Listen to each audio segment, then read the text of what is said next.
The Academy Master calls Joshua and asks him to reveal his real identity since the swordsmanship. He warns Joshua not to meet the Erexia Circle since they will destroy his life, contemplating leaving the Academy and joining the Imperial Knights Order. The Duke tells them that if Joshua is responsible, he will be punished for it.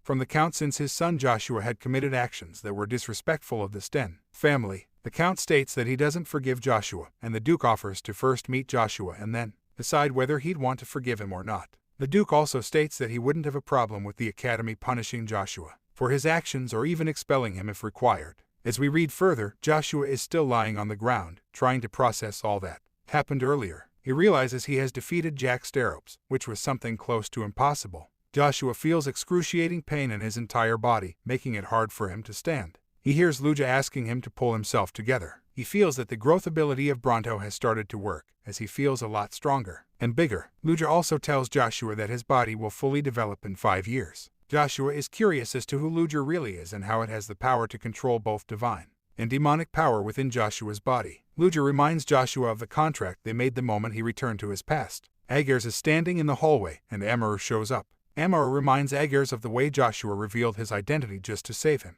Agers is reminded of his brother, who was chased out of the academy and horribly treated. He screams, saying that he feels helpless in front of people of absolute power and does not know what to do or how to protect himself or those he loves. Amaru stays quiet but then expresses how he has always been jealous of Agers and bond he shared with his brother. He was envious of how they got along so well while he was deprived of affection from his brother. Amaru puts his hand forth as a sign of camaraderie towards Agers and asks him to protect his friend Joshua. Agnes, Duke Agnes and Count Ari are talking about what has happened recently with Joshua's invitation from the Emperor. Count Ari informs the Duke of the Thran Empire that he has defeated Duke Altsma with an army of 50,000. Rumor has it that the biggest reason why Thran could destroy the Swallows' empire is because of a man named Uravis, the Knight of Prominence. Joshua stands, wondering what Luja last said to him. He sees Icarus and Agers running towards him with a bunch of other students. Icarus tells Joshua that the entire school's students have gathered to stop the school from punishing Joshua for the way he defeated Veron.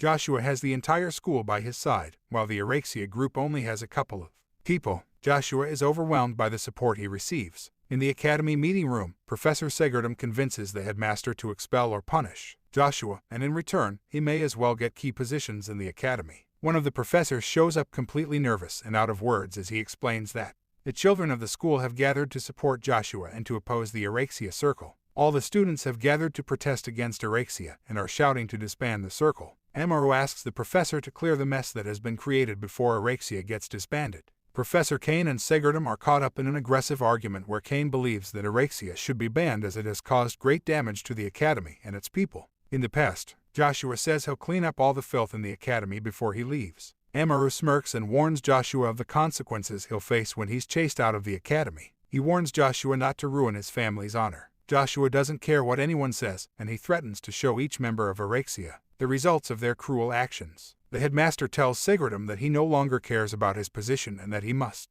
stop the wrongdoings of the children. Duke Agnes and Count Ari turn up.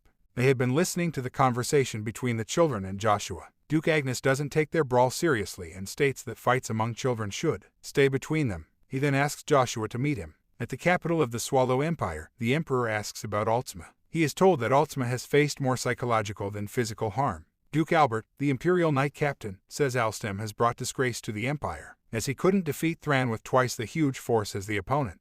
Everyone supports Albert and says that Altsma should take responsibility for his loss. The Emperor reminds them that it's not just Altsma who's at fault but all of them, since they all lacked information about the opponent. They then come up with the idea of sending more soldiers and at least 2 masters. The Emperor asks them to wait for the next opportunity since all the other empires are already focused on them. They state that Thran, in the meantime, is trying to convince other empires to hesitate on being diplomatic with the Swallow Empire. A knight has come to inform the Emperor that Thran has announced its next king, which is Uravis, the Knight of Prominence, who will also hold his wedding ceremony with the previous king's daughter soon. Duke Agnes asks Joshua about the decree he received from the Emperor. Joshua tells the Duke about his decision to join the Imperial Knight Order. The Duke leaves, telling Joshua to take care of himself. Count Ari is also present and wants to talk to Joshua about something important.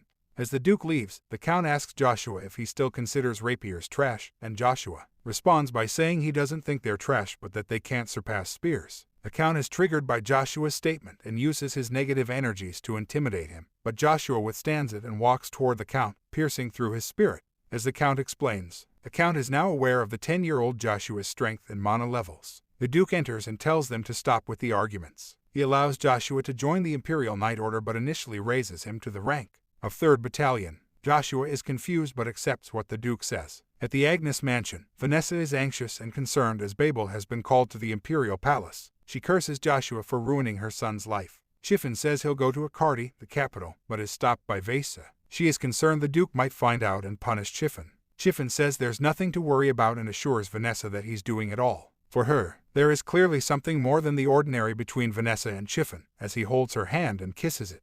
Joshua is in the backyard regaining his strength and practicing while he hears the footsteps of someone approaching him. He thinks he might just be hallucinating, but as he goes further, he sees Zero, his informant from the moon doors. Joshua asks Zero for any new updates, and Zero responds that he's going out of town, which is why he won't be able to find information about Draxia Belgrace for some time. Joshua knows Zero is going to the Thran Empire, and as he mentions it, Zero is surprised at Joshua's observation. Joshua tells Zero that he may also take time to find the red coin, the commission he promised to give him earlier. Zero, however, tells Joshua that Draxia Bell has a relationship with the Avalon Empire. Joshua isn't surprised, as he already knows this piece of information. Zero goes on to inform Joshua about the relationship between Marcus Britain and Draxia. Joshua connects the dots and says that Emperor Marcus is trying to chase out the current Emperor of the Swallow Empire, Verona Belgrace, and place Draxia, the undefeated god, in his place. Count Aery stands with a sword in his hand and insults the current Emperor of the Swallow Empire. The Emperor's soldiers march to fight the Count for his unforgivable words. They attack him but are defeated, falling back to the ground with broken shields. The soldiers use a technique to fight back, but the Count is not affected. Meanwhile, Duke Tremblin, one of the top 3 most influential men in the Avalon Empire, shows off his diving strike from above the sky. Both of them discuss trivial matters and Count Aery realizes that Duke Tremblin is not as much fun as Duke Agnes, in spite of his skills. Aery mentions Draxia Bell, and upon hearing his name, Tremblin asks him to be careful of what he says. Count Aery says they have got to lose if they play along with Draxia's game. That's it for today. If you like this video, don't forget to like and subscribe. Thanks for watching.